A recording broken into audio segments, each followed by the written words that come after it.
Hi again. I'm back in my living room and about to read you a story which is a little bit different. Jesus was born a Jew. Now, Jews at this time of year, a little bit later, but almost this time of year, celebrate a festival called Hanukkah. Hanukkah is their festival of lights. And at Christmas time, we Christians like to have lots of lights and candles, don't we? So the two festivals are fairly similar in how we celebrate them. This story is about a little girl, a little Jewish girl, who celebrates Hanukkah. But then, right at the end, she also celebrates Christmas. It's called Light the Lights. One morning, Emma's father raised the shades in her room and said, "Sweetheart, tonight's the first night of Hanukkah. Time to get out the menorah." Oh, here she is, look, waking up. She's yawning a bit because she's just woken up. Are you like that in the morning? I'm not. I'm still half asleep anyway. After breakfast, Emma helped him take out the old menorah out of the cabinet in the dining room. They unwrapped it carefully, then polished it with soft cloths and a pink cream until it gleamed. That evening, at sundown, Emma's father sang the ancient blessing. Her mother steadied Emma's hand to help her pass the flame from the shamash candle to the first Hanukkah candle. So there we are, look. That's the first story. First picture is where they're cleaning the menorah. Can you see the menorah? It's a strange candlestick, isn't it? And there in that one, Emma is lighting the first candle. So there you go. Menorah is a strange candlestick, isn't it? It's got 1, 2, 3, 4, 5, 6, 7, 8 candles at the sides and one right in the middle. Every night, for a week and a day, they added another candle. Emma's father would say, "Let's light the lights," and the ceremony would begin. The menorah sat on a table by the living room window, where all the people rushing home from work and all the neighbours up and down the streets could catch a glimpse of it. Some nights, Emma watched until the candles burnt down to their holders. And here it is, look, here it is in the window. Don't know if you can see it, but in this picture up here, Emma's watching it. She's watching the candles burn down. Strange, isn't it? On the fourth night, Uncle Ken and Aunt Betsy came to Emma's house with her cousins Sam and Kate. "There are strange lumps in my coat pockets," Uncle Ken complained. Emma and Sam reached in and pulled out pouches of Hanukkah gold. They called it gelt. Imagine that. Peeling back the wrappers of the fat gold coins, they found sweet milk chocolate inside. Oh, wow. Kate was too little to play dreidel. It's a Jewish game. But she liked to watch Sam and Emma spin the top. And when it was time for dinner, Kate tasted her first latkes, the crisp potato pancakes made especially for Hanukkah. I wonder if you've ever had a latke. They're actually really nice. But that's a Jewish tradition. Grandma Rose came to celebrate on the 8th night. She and Emma danced together hand in hand. "Oh Hanukkah, come light the menorah," they sang. Must be a Jewish song. At last all the candles were lighted. The full menorah looked so beautiful reflected in the dark panes of the window. And there it is, look, with all the candles alight.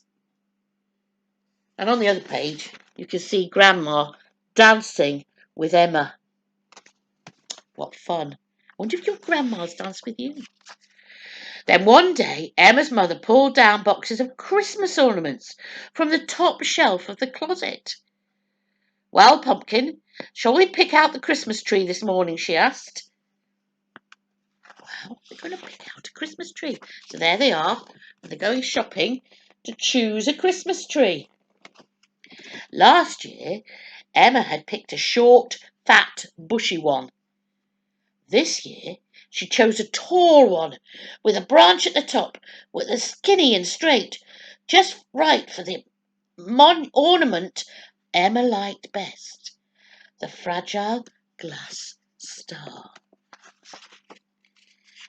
The tree was heavy, so Emma helped her mother and father carry it home. They all said Merry Christmas to their neighbour Anne.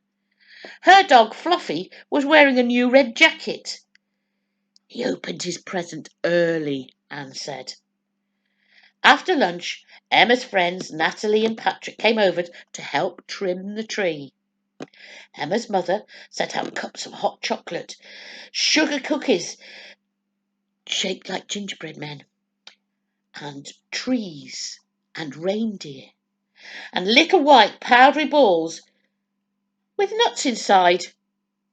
That's strange, isn't it? There they are, taking the Christmas tree home. And here they are, with all their things that they're eating. And they're getting ready to decorate the tree. Emma's father played the piano, and everyone sang "Joy to the World." Emma knew the whole tune, and most of the words by heart. It's one of the songs we sing at Christmas. It's a really good song. See if your parents know it. When all the decorations were out of their boxes and on the tree, Emma's mother said, "Let's light the lights." That's just what they said at Hanukkah, wasn't it? Every bough sparkled with silvery tinsel and shiny glass balls. There they are, look. There's the tree. I think that's really nice. I wonder if you have a Christmas tree. On Christmas Eve, while Emma was sleeping in the dark house, Santa Claus came quietly and left presents under the tree. He also turned on the lights for Christmas morning. How did he know that Emma would wake up before dawn? And there she is, coming down before dawn, and the trees are all alight, and there's presents under the tree. Wow, isn't that brilliant? After the holidays, Emma helped wrap up the Hanukkah menorah and the Christmas ornaments and put them away for next year. But she remembered the bright winter lights in the dark winter nights for a long, long time. So there we are. There she is, putting away the ornaments, ready for next year safely. I hope you put yours away too safely. We'll soon be getting Christmas trees out. We'll soon be starting to work towards celebrating Christmas. It's going to be a bit strange this year, isn't it? Because we can't have all the big celebrations. But it will be fun. And after all, we are remembering the birthday of the most brilliant Saviour of the world. I won't say Happy Christmas for the moment, but I will do later in the year. See you next week. Bye. Hi, boys and girls. What a fantastic story by Mandy again. She's such a good storyteller, and she just finds such amazing stories to share with us. Instead of having a song after the story this week, I want to introduce another quiz. We had a quiz last week, and it was all about Bible characters and Bible stories and things.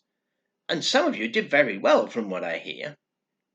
This week, our questions are going to be about something a little bit different. Mandy and I have a really favourite place in Blackpool that we like to go and visit as often as we can. It's Blackpool Zoo. I wonder if you've ever been there. There are loads and loads of animals, and it's a beautiful place, and we just love it. We've been so many times, we know exactly where all the animals are and what they are. but I wonder if you do. First thing to say is if you've never been to Blackpool Zoo, or you haven't been for ages, when it reopens again in December, just before Christmas, you want to ask and see if it's possible that you might be able to go sometime. You'll have a great day out. In the meantime, when I was there last time round, I got my camera out and I took some photographs of some of the animals. And I've got pictures of them here in front of me. And I want to show those pictures to you one at a time, just to see if you can guess what the animals on the pictures are. Don't worry if you find some of them a bit hard. We can't be expected to remember everything, and some animals on the Blackpool Zoo are rather unusual. So let's have a go with our first picture. Here it is. Can you see it there? What is that stripy animal there that we find in the zoo? It looks a bit like a horse wearing pajamas, doesn't it? Black and white stripes. What kind of animal is that? Well, I'm not going to tell you. You've got to see if you can ask your mum or your brothers or your sisters if you don't know. Okay, and report back. Are you ready for another picture? This picture is of one of the animals in the zoo that isn't very fast. Here it is. Can you see it there? Look at that. There he goes. Now, what is that? He's got a shell on his back, and it's like his house, and he carries it around with him everywhere he goes. What is this animal? Begins with a T. Any ideas? Well, let's have a look. Now, our next one is very difficult. If you can't get it, I wouldn't be all that surprised. This is a rather unusual animal, and they're found in the continent of South America on the other side of the world. They live in a hot country, usually in the jungle areas, in the steaming forests, and they're the biggest animal that can be found in the whole of the continent of South America. And here is my little friend. Well, he's not so little, is he? He's bigger than me. And that's just the front of his body, his ears, and his face, and he's got a quite long rubbery nose. Sometimes these animals go right into the water and completely under the water with just their rubbery nose poking out above the top of the surface, like a sort of snorkel, like scuba divers. Any idea what this animal is? This one is found in a big country called Brazil. And it begins with a T. You might have to think about that one for a while and see if you can get some help from someone. Here's another one. Who's this chap? Who's this chap here? Got lots of these, running around and climbing up and down trees and swinging from ropes and all kinds of things at the zoo. That's exactly the kind of thing that they do in the jungle where they live in Africa. What is this animal? Any ideas? I'll leave you to guess. The next animal I'm going to show you becomes rather familiar at Christmas time. We think about these animals a lot when we think of Father Christmas. Who is or what is this animal? Oh, look at those great big branches on his head. Fancy having to carry that around all day long, every day. Well, it's not all of the time. They do fall off at a certain part of the year, and then they grow them again. They're called antlers. But what's that animal there? Ready for another one? Okay. Here we go. What is this chap? He's got a rather unusual name, and his name means old man of the forest. He's got long, shaggy hair all over his body. They're very fascinating to watch. They climb all over the place, and often when you go to the zoo, you'll see them with a big sack over their head or burying themselves in straw. They love to play, and they're very clever. What kind of animal is that? You might think it's a sort of monkey. Well, it's closely related to a monkey, but it's not a monkey. It's another kind of what scientists call primate, but it's an ape rather than a monkey. Apes don't have tails. This one hasn't got a tail, but what kind of animal is he?